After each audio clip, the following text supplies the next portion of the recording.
Hello! Ako si Mariel Jane Kingston mula sa Baitang ika-4, Abat Santos. Ngayon ay gagawa tayo ng DIY organizer gamit ang mga recycle na kagamitan. Ito, ang performance test namin ay pinapagawa ng aming magandang guro na si Ma'am Rosalie Bautista. Kaya ano pang hinihintay natin? Simulan na!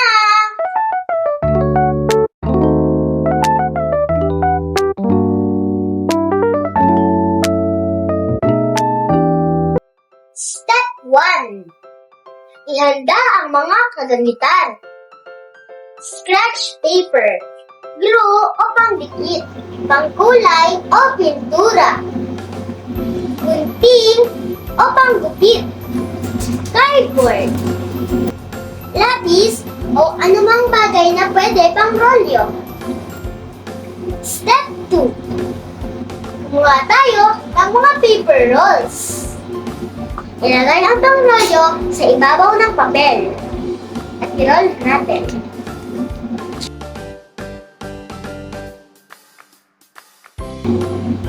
At lagyan na natin ng glue sa dulo.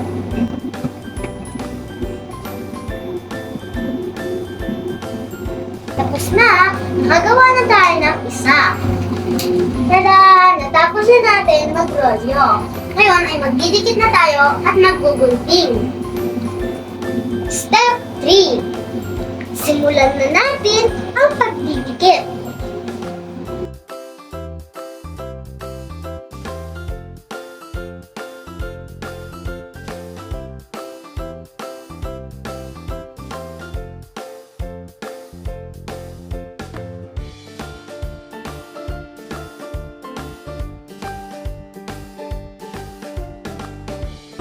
Ngayong nadikit na natin ang mga rolyo, ngayon naman ay pagdudugtungin natin.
Step 4.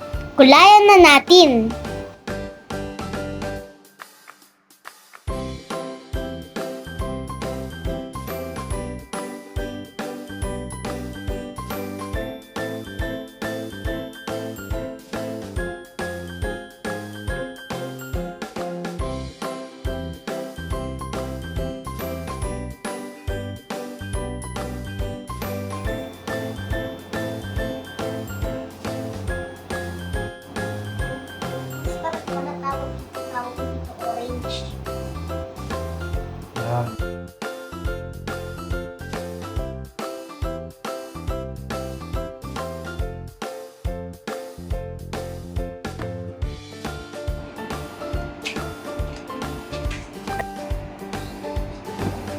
Ito na ang finished product, ang DIY organizer. Salamat po sa inyong panonood. Bye!